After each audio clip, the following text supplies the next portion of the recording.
Hello friends, welcome to Tale Times. Let's begin our story Rebirth for My Love, episode 9. अब वो तीनों ही दानों दानों के लिए मोहताज हो गए थे। सारे सर्वेंट को निकल दिया गया था, या यूं कहीं वो ही छोड़कर चले गए थे, क्योंकि वो इन लोगों के कंडीशन अच्छी तरह से जन गए थे। इन लोगों के पास अब तो कुछ बचा नहीं, तो अब उनका ये रहकर भी कोई फायदा नहीं था। राज, रिया और अर्धान सब यही सोच रहे थे कि अब आगे क्या करना है, नहीं तो बेहद जल्द उनकी भीख मांगने की नौबत आ सकती है। तभी राज के मोबाइल पर अननोन नंबर से एक मैसेज आता है, जिसे पढ़कर उसके चेहरे पर स्माइल आ जाती है, जैसे उसकी परेशानियों का हल मिल गया हो। श्रेया इस वक्त हिमालय में स्थित एक पवित्र गुफा के अंदर महान तेजस्वी साधु महाराज के सामने बैठी थी। उसकी आंखों में ढेरों सवाल थे, जिनका जवाब बस साधु महाराज से ही उसको मिलने वाला था। उसने अपने सपनों में जो लाल आंखें देखी थी, जिसमें भयंकर गुस्सा, सब खत्म करने का जुनून देखा था, वो जानना चाहती थी कि आखिर वो आदमी कौन था। साधु महाराज उसकी आंखों में बसे ढेर सारे सवाल समझकर उसकी तरफ देखकर अपने होठों पर कोमल स्माइल लेके उसकी तरफ देखकर कहते हैं, पुत्री शांत हो जाओ, इतना ज्यादा मत सोचो, सब उस बागवान पर छोड़ दो और तुम्हारे सारे सवालों को जवाब तुमको मिल जाएंगे। उससे पहले अभी शिव की आरती का समय हो गया है, तो पहले हम अपने आराध्य की आरती करते हैं, उसके बाद आपको आपके सवालों का जवाब मिल जाएगा। श्रेया साधु महाराज के बात पर बस अपना सिर हिला देती है। उसके बाद वो उनके पीछे चली जाती है। गुफा के अंदर एक बेहद ही खूबसूरत भगवान शिव का मंदिर बना था। बेहद सुंदर भगवान शिव की मूर्ति और ठीक उसी मूर्ति के पास शिवलिंग था। वो मंदिर और भगवान शिव की मूर्ति बेहद मनमोहक थी। श्रेया को उस मंदिर में एंटर करके एक अलग ही प्रकार की पॉजिटिव और सकारात्मक एनर्जी महसूस हो रही थी।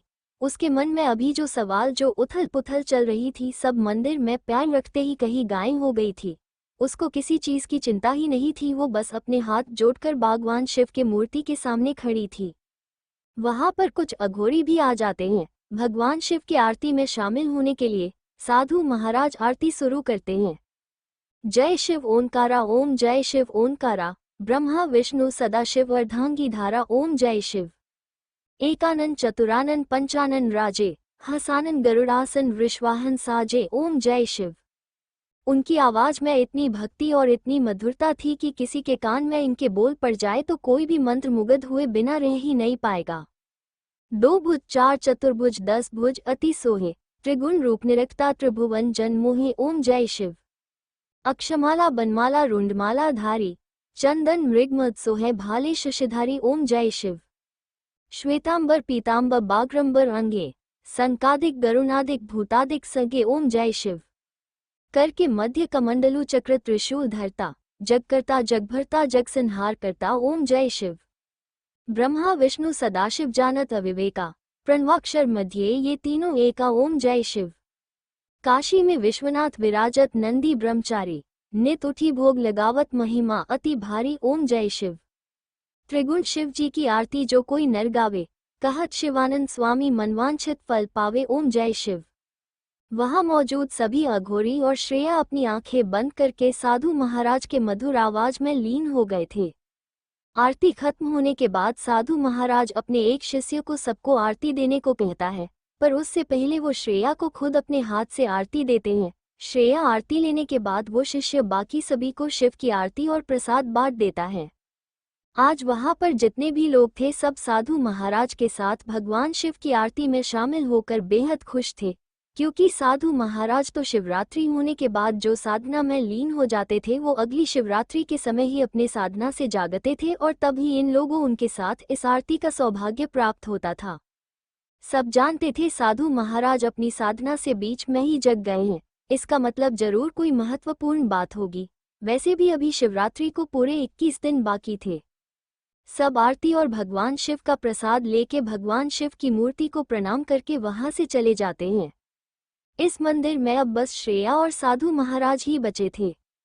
सबके जाने के बाद साधु महाराज श्रेया को वहां पर रखे हुए आसन पर बैठने की कहते हैं।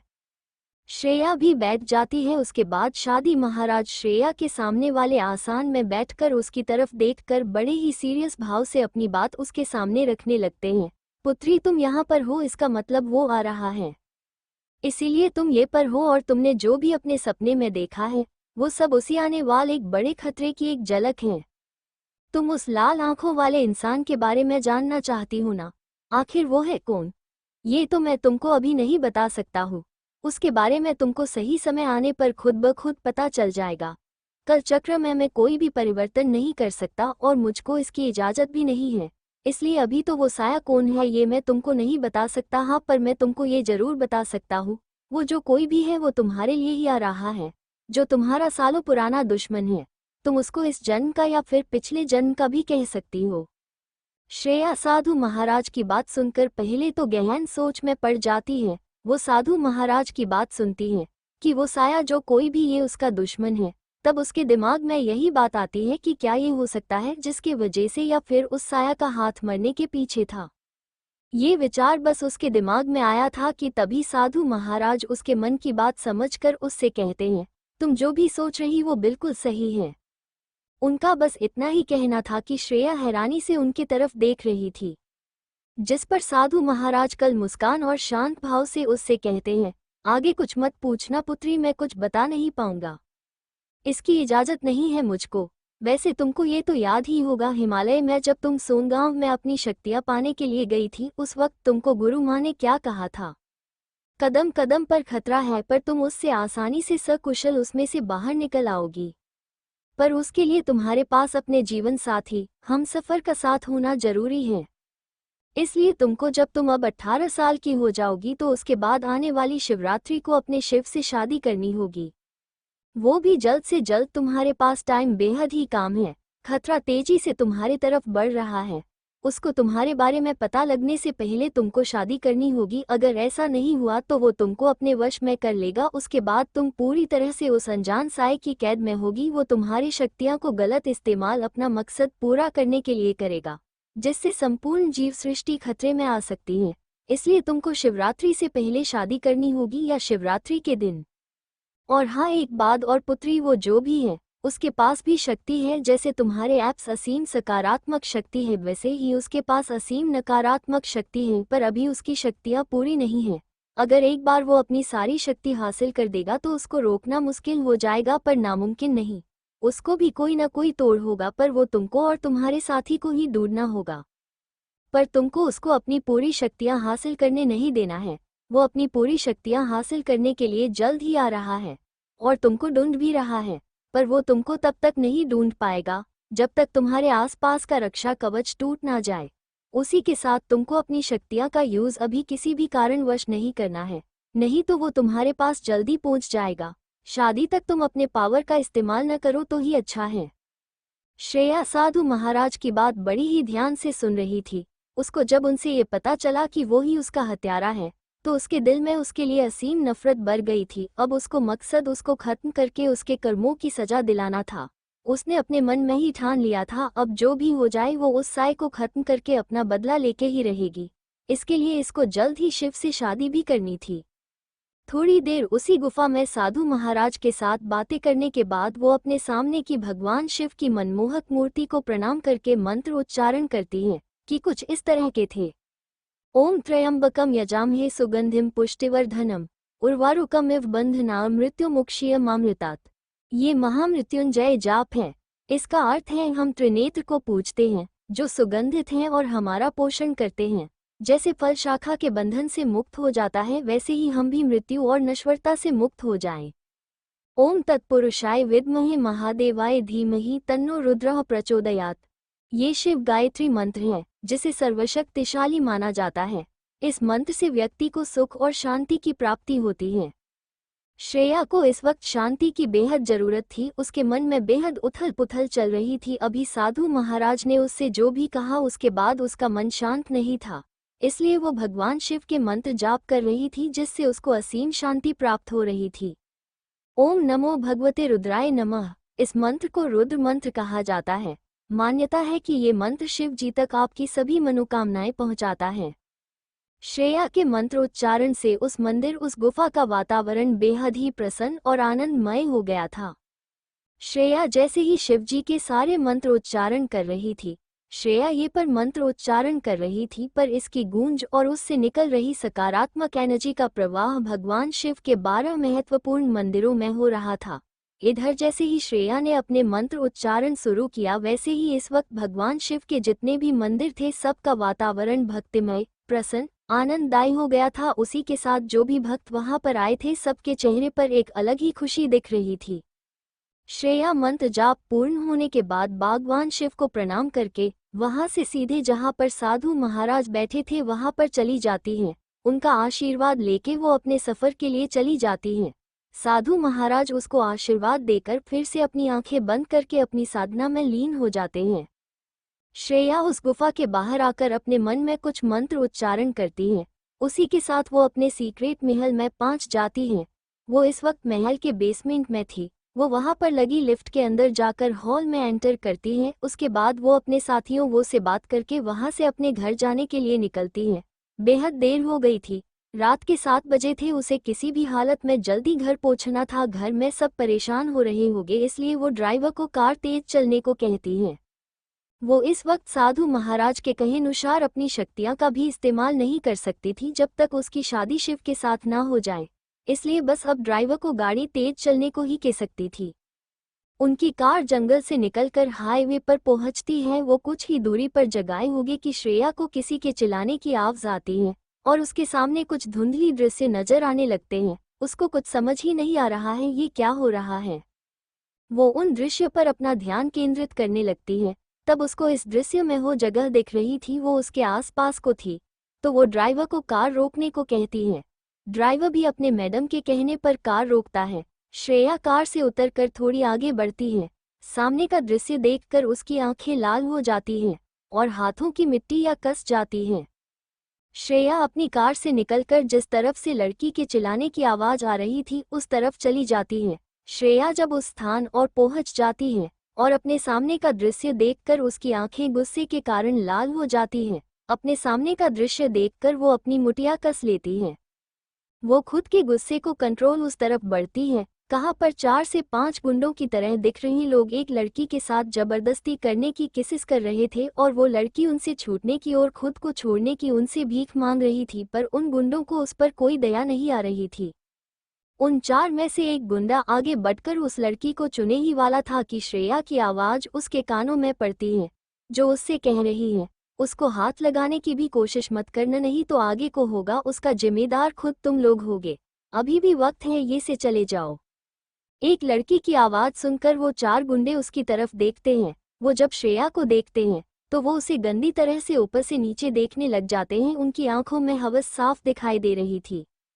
उन 4 में से एक गुंडा कहता है, वाह भाई आज तो मजे ही मजे हैं, देख नहीं दो लड़कियां मिल गई और सामने वाली तो किसी परी से कम नहीं, आज मजे आने वाले हैं। उसकी बात पर बाकी के 3 गुंडे हंसने लगते हैं।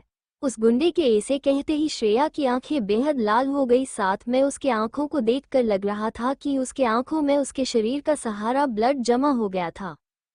श्रेया उस आदमी की बातों को इग्नोर कर कहती है, उस लड़की को छोड़ दो। उनमें से एक गुंडा कहता है, अगर नहीं छोड़ा तो क्या कर लेगी तू? श्रेया उससे कहती है, नामर्द की तरह 4 लोग मिलकर एक लड़की के साथ बदतमीज कर रही हो, शर्म नहीं आती क्या तुम लोगों के घर में माँ बहन है या नहीं? श्रेया की बात सुनकर उनमें से एक गुंडा बेहद ही गुस्से के साथ कहता है, नामर्द किसको कह रही हो? हाँ तुम्हारी जबान बेहद तेज चल रही है। वैसे भी हमने तुमको नहीं उठाया था, तुम क्यों बीच में आई? पर कोई बद नहीं, अब आ गई हूं ना, तुमको हमारी मर्दानगी दिखा ही देते हैं। इतना कहकर वो अपनी साथी वो की तरफ देखकर शैतानी हंसी हंसने लगता है और उनमें से एक जन श्रेया की तरफ बढ़ने लगता है। वो जैसे ही श्रेया को छूने के लिए अपना एक हाथ बढ़ा देता है, श्रेया उसको वो हाथ पकड़कर उसके पीठ से लगा देती है और अपनी दांत पिसकर उससे कहती है, बेहद शौक है ना अपनी मर्दानगी दिखने की, अब तुम लोगों का ऐसा हाल करूंगी कि किसी को भी मुंह दिखने के काबिल नहीं रहोगे। ये कहकर वो उसको अपने आप से दूर धक्का देती है, जिससे वो गुंडा जमीन पर गिर जाता है। उसी के साथ उसकी एक तेज चीख आसपास के परिसर में गूंज उठती है। अपने साथी को ऐसे पिटता देख उनमें से दूसरा गुंडा श्रेया को मरने के लिए आगे बढ़ता है। जैसे ही वो श्रेया के पास आता है वैसे ही श्रेया उसको एक लात मारती है, जिससे बीओं दूर जाकर गिरता है। उसके पेट में श्रेया की लात से बेहद दर्द हो रहा था। वो आदमी अपना पेट पकड़कर जमीन पर पड़ा अपना दर्द बर्दाश्त करने की कोशिश कर रहा था। उसके बाकी दो साथी अपने साथियों को ये हाल देखते हैं तो वो दोनों एक साथ श्रेया पे वार करने के लिए आगे बढ़ते हैं। एक हाथ में चाकू था और दूसरे के हाथ में हॉकी स्टिक। उन दोनों को अपनी तरफ बढ़ता देख श्रेया पास में ही पड़ा लोहे का रॉड को के हिस्से में अपने पैर मरती है, जिससे वो रॉड श्रेया के हाथ में आ जाता है। जैसे ही वो दोनों श्रेया पर वार करते हैं वैसे ही श्रेया उस लोहे के रॉड से उनके हमले को रोक देती है। दोनों का ही हॉकी स्टिक और चाकू का वार श्रेया उस रॉड पर रोक देती है। वो उस रॉड का डाल के रूप में इस्तेमाल करती है। श्रेया उन दोनों को मुंह तोड़ जवाब दे रही थी, तभी नीचे पड़ा हुआ एक आदमी पीछे से श्रेया पर वार करने लगता है। तो को लड़की साइड में खड़ी होकर उन लोगों की लड़ाई देख रही थी। वो जब उस आदमी को श्रेया पर पीछे से वार करती हुई देखती है तो वो पास में पड़ा हुआ पत्थर उठकर उस आदमी के सर पर मार देती है, जिससे उस आदमी के सर से पानी की तरह खून बहने लगता है और वो आदमी वहीं पर बेहोश होकर गिर जाता है। तब तक श्रेया ने भी अपने सामने के दो गुंडों को दुल चटा दी थी। दोनों ही आदमारी हालत में नीचे जमीन पर पड़े थे। श्रेया का ध्यान जब उस लड़की पर जाता है जिसने श्रेया के ऊपर पीछे से हमला कर रहे इस गुंडे के सिर पर पत्थर से वार किया था, तो वो उसकी तरफ देखकर हल्का सा मुस्कुरा देती है। वो लड़की भी श्रेया की तरफ देखकर मुस्कुरा देती है। श्रेया उसके बालों को सहलाकर जमीन पर दर्द से तड़प रहे गुंडों को अपने हाथ में पकड़ी हुई रॉड से मरने लगती है। वो इस वक्त उन गुंडों को मरते वक्त बेहद की खतरनाक लग रही थी। वो उन गुंडों को मरते हुए बस इतना ही कह रही थी, और देखनी है क्या अपनी झूठी मर्दांगी। अगर फिर से किसी लड़की को छेड़ते हुए मुझे दिख तो इससे भी बुरा हाल कर दूंगी तुम लोगों को। वो गुंडे श्रेया को चोदने की भीख मांग रहे थे, साथ में ही ऐसा फिर कभी भी नहीं करेंगे कि रहे थे। श्रेया उनकी हालत उम्री करके उनको छोड़ देती है। उसके बाद वो उस लड़की के पास जाके उसके बारे में पूछती है तो उसे पता चलता है इस लड़की का नाम दिया है जो कि पास में ही रहती है। उसका गांव ये से थोड़ा ही दूर है। वो जॉब से घर जा रही थी, तब इन गुंडों ने उसका रास्ता रोका और उसको जबरदस्ती यहीं पर ले आए थे। उसकी स्कूटी हाईवे पर ही पड़ी थी। वो लड़की जिसका नाम दिया था वो श्रेया को अपनी मदद करने के लिए थैंक यू कहती है। श्रेया बस मुस्कुरा देती है और आगे से अपना ध्यान रखने को कहती है। तभी वहां पर श्रेया का ड्राइवर आ जाता है। वो दूर से ही ये सब देख रहा था। वो बीच में इसलिए नहीं आया क्योंकि उसको पता था उसकी मैडम इनको आसानी से संभाल लेगी। उसको उन गुंडों से लड़के की कोई बात ही नहीं थी, पर एक गुंडे का अपनी मैडम के पीछे से वार करता देख वो घबरा गया था। वो आने ही वाला था, पर तभी उसकी नज़र उस लड़की पर गई जिसने उस गुंडे को मारा, तो वो वही अपनी जगह पर रुक गया था। ड्राइवर मैडम के पास आकर कहता है, मैडम अब हमको चलाना न चाहिए, जिस पर श्रेया बस अपना सिर हिला देती है। श्रेया उस लड़की को कहती है तुम्हारी स्कूटी कहाँ पर है, तो वो लड़की उस तरफ इशारा करती है तो वो तीनों वहां पर चले जाते हैं। श्रेया कहती है कि अगर तुम चाहो तो हम तुमको छोड़ सकते हैं, जिस पर वो लड़की मुस्कुराते हुए कहती नहीं को बात नहीं, मैं चली जाएंगी, पास में ही हमारा घर है। उसकी बात श्रेया ठीक है कहती है। वो लड़की एक बार और श्रेया को थैंक यू कहती है और आगे बोलती है, वो मैंने तो आपका नाम ही नहीं पूछा, आपका नाम क्या है? जिस पर श्रेया मुस्कुराते हुए उससे कहती है श्रेया मेहरा, जिस पर वो लड़की बस एक कोमल मुस्कान देती है। वो लड़की बेहद ही मासूम थी। वो श्रेया को अपने घर आने को कहती है, पर श्रेया उसको मना करती है, देर ही रही है कहकर। तो वो लड़की भी ज़्यादा फोर्स नहीं करती और वहाँ से श्रेया के कहने पर चली जाती है। उसके जाने के बाद श्रेया अपने फ़ोन में किसी को मैसेज कर उस लड़की को सेफली उसके घर जाने तक प्रोटेक्ट करने को कहती है। उसके बाद वो भी अपनी कार के पास जाके घर जाने के लिए निकल जाती है। तभी उसके फ़ोन पर अपने भाई का कॉल आता है, तो वो कॉल उठती है। वो इधर से कुछ बोलती कि फ़ोन से उसके भाई की परेशानी भरी आवाज़ उसके कान में पड़ती है, जो कि उससे कह रहा था, गुड़िया कहाँ हो, तुम कब तक घर पहुँच जाओगी? 8 बज गए हैं, तुम ठीक तो हो ना? आदित्य श्रेया को बोलने का मौका ही नहीं दे रहा था, एक के बाद एक क्वेश्चन किए जा रहा था। अपने भाई को रोकते हुए श्रेया कहती है, भाई आप शांत हो जाओ, मुझे बोलने दो। पहले तो मैं आपको बताती हूँ, मैं एकदम ठीक हूँ, अभी रास्ते पर हूँ, आधे घंटे में पहुँच जाऊंगी, आप बिल्कुल भी चिंता मत करो। आदित्य भी श्रेया की बात सुनकर राहत की सांस लेता है और उसको जल्दी आने को कहकर फ़ोन रख देता है। श्रेया अपने भाई से बात करने के बाद फ़ोन साइड में रखकर अपनी आंखें बंद कर अपना सिर सीट पर टिका देती है। उसका ध्यान इस पर नहीं गया जी, उसका फ़ोन साइलेंट मोड पर गया है। इससे अनजान वो आज सुबह से अब तक उसके साथ क्या क्या हुआ वो सोचने लगती है। उसी के साथ उसके दिमाग में साधु महाराज की कही हुई बातें गूंजने लगती हैं। थोड़ी ही देर में वो यही सब सोचते सोचते उसको नींद आ जाती है। उसकी नींद तब जाके टूटती है जब ड्राइवर उसको कहता है, मैडम घर आ गया है। तो वो जल्दी से कार से निकल घर के अंदर एंटर करती है, जहाँ पर उसके मॉम, डैड और भाई हॉल में बैठे उसके आने का ही वेट कर रहे थे। जब वो श्रेया को अपने सामने सही सलामत देखते हैं तब जाके कहीं उनको सुकून मिलता है। श्रेया अपने फैमिली से मिलकर उनके साथ डिनर करके अपने रूम में चली जाती है। इस वक्त उसके घर वाले इससे कुछ नहीं कहते हैं। सुबह बात करेंगे कि कर सब डिनर करके अपने पाने रूम में चले जाते हैं। श्रेया भी अपने रूम में चली गई, इस बात से बेखबर कोई उसका बेहद इंतजार कर रहा है, शायद इससे गुस्सा भी है। श्रेया जैसे ही अपने रूम में एंटर करती है और रूम लॉक करके पीछे मुड़ती है, वैसे ही कोई श्रेया को पकड़कर डोर से सटा देता है और उसको रूडली किस करने लगता है। श्रेया तो इसे किसी के अचानक उसको पकड़कर डोर से सटाकर किस करने से शॉक में ही आ गई, और जब उसको समझ में आया इसके साथ क्या हो रहा है तो वो अपने होश में आकर उस आदमी को खुद से दूर करने ही वाली थी कि तभी उसको जानी पहचानी खुशबू आ गई, जिससे वो पहचान गई कि ये कौन है। ये और कोई नहीं बल्कि शिव ही था। वो कब से श्रेया को कॉल कर रहा था पर वो उसकी कॉल का जवाब ही नहीं दे रही थी। और भाई जवान भी कैसे देती उसका फोन जो साइलेंट हो गया था, जिससे उसको शिव की कॉल का पता ही नहीं चला। शिव को उससे कॉल न उठाने से उसको श्रेया की बेहद फिक्र होने लगी, इसलिए वो सीधा मेहरा मेंशन आ गया। शिव जब श्रेया के रूम में आया तब वहां उसको श्रेया नहीं दिखाई दी। तब उसको बाहर हॉल में हो रही बातों से पता चला कि श्रेया बाहर गई है। वो अभी तक घर नहीं पहुंची, इसलिए वो उसके रूम में ही उसका इंतजार कर रहा था। शिव को श्रेया के इस लापरवाह और खुद का कॉल मां रिसीव करने पर उस पर बेहद गुस्सा आ गया था, इसलिए वो अपना गुस्सा उसको किस के जरिए दिखा रहा था। वो उसे बेहद रूडली किस कर रहा था और बीच बीच में उसके होठों को काट भी रहा था। श्रेया को भी समझ आ रहा था कि शिव उससे गुस्सा है, क्योंकि आज सुबह से उनकी कोई बात ही नहीं हुई थी और अभी नीचे उसने अपने फोन पर शिव के 50 से भी ज्यादा मिस कॉल देखे थे, जिससे अब उसके गुस्से का पता चल गया था। वो शिव को शांत करने के लिए किस में उसका साथ देने लगती हैं। श्रेया के दोनों हाथ शिव के बालों को सहला रहे थे। शिव श्रेया को अपना साथ देता देख उसको प्यार से किस करने लगता है। साथ में उसका एक हाथ श्रेया के कमर पर और दूसरा उसके सिर के नीचे था। जैसे जैसे वक्त बीत रहा था वैसे वैसे दोनों की किस पैशनेट होती जा रही थी। शिव अपनी जिभ को श्रेया के मुंह में ले जाने की कोशिश करता है, जिसे समझ श्रेया अपने होठ थोड़े से ओपन करती है, जिससे शिव आसानी से उसके मुंह के अंदर अपनी जीभ को एंटर करके उसके पूरे मुंह को एक्सप्लोर करे लगता है। इस वक्त उस रूम का माहौल बेहद ही रोमांटिक था। शिव के हाथ उसके कमर से लेके पीठ तक चल रहे थे, श्रेया के हाथ भी तेजी से शिव के बालों में चल रहे थे। दोनों एक दूसरे को पैशनेटली किस कर रहे थे। जब थोड़ी देर बाद दोनों को ही सांस लेने में दिक्कत होने लगती है तो दोनों ही एक दूसरे अलग हो जाते हैं और अपनी सांस कंट्रोल करने की कोशिश करते हैं। शिव श्रेया को अपने गोद में उठा के बेड पर बैठ जाता है।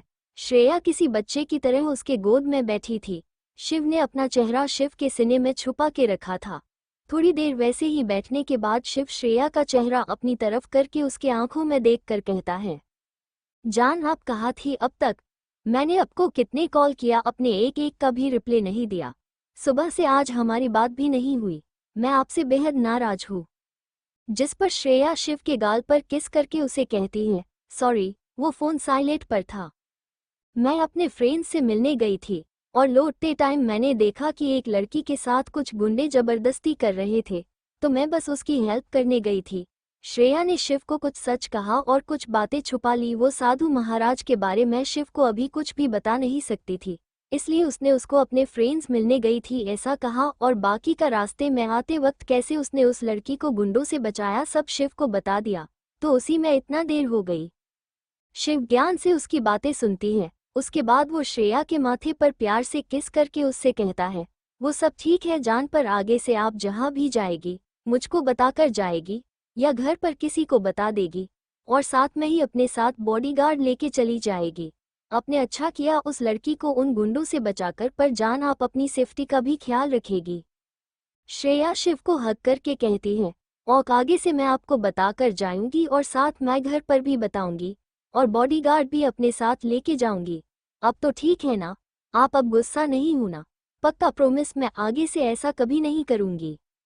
जिस पर शिव अपने चेहरे पर मुस्कान लेके श्रेया के बालों को सहलाकर उससे कहता है, जान मैं आपसे ज्यादा देर थोड़ी ही नाराज रह सकता हूँ, आप बस अपना ध्यान रखा करो।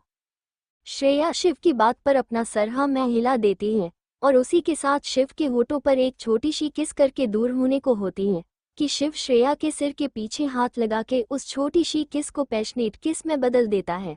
श्रेया भी उसमें उसका साथ देने लगती है।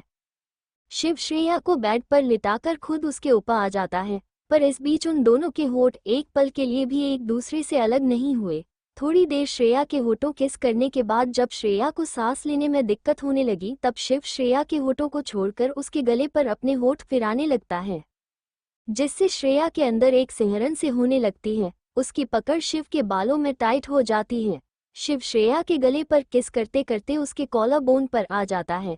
कॉलर बोन पर किस करने के बाद शिव श्रेया के होठी पर अपने होठ रखकर श्रेया के होठों को किस करने लगता है। उसके बाद शिव अपना चेहरा श्रेया के बालों में चुपके खुद को कंट्रोल करने की कोशिश करता है। श्रेया भी अपनी बढ़ रही सांसों को नॉर्मल करने लगती है। थोड़ी देर बाद शिव श्रेया के बेड पर लेटा था और श्रेया बाथरूम में अपने कपड़े चेंज करने जाती है। श्रेया अपना नाइट सूट पहनकर शिव के पास जाके लेट जाती है। शिव श्रेया को अपने बाहों में लेके लेट जाता है और उसके बालों के साथ खेलने लगता है। शिव श्रेया के चेहरे की तरफ देखकर उससे कहता है, जान। श्रेया हम शिव श्रेया के बालों में अपना हाथ फिरते हुए उससे कहता है, जान आप मुझे से कितना प्यार करती हो। शिव के इस सवाल पर श्रेया शिव की तरफ देखती है। श्रेया को शिव की आंखों में अपने लिए ढेर सारा प्यार दिखाई दे रहा था। वो शिव की तरफ देखकर कहती है, मैं आपसे बेहद ज्यादा प्यार करती हूँ। शायद ये शब्दों में बयां करना मुश्किल है, पर आप ये सब मुझे क्या पूछ रहे हो। श्रेया की बातें सुनकर शिव उससे कहता है, तो चलो हम शादी कर लेते हैं। शिव के अचानक ऐसे शादी करने की बात पर श्रेया शिव की तरफ हैरानी से देखती है कि वो शिव की तरफ देखकर कहती है, आप मजाक कर रहे हो ना, अभी तो मैं पूरी तरह से 18 की भी नहीं हुई हूँ। जिस पर शिव श्रेया की तरफ सीरियस होकर कहता है, जान मैं कोई मजाक नहीं कर रहा हूँ, मैं सच में तुमसे शादी करना चाहता हूँ। कर रही बात तुम्हारे 18 पूर्ण होने की तो तुम अगले हफ्ते ही 18 ईयर्स की हो जाऊंगी, तो अब तो कोई दिक्कत नहीं है ना। इस पर श्रेया शिव की तरफ देखती है। उसको शिव की आंखों में सच्चाई और अपने लिए बेपनाह मोहब्बत दिख रही थी। वो शिव की आंखों में देखती हुई ही उससे कहती है, मुझे कोई प्रॉब्लम नहीं है।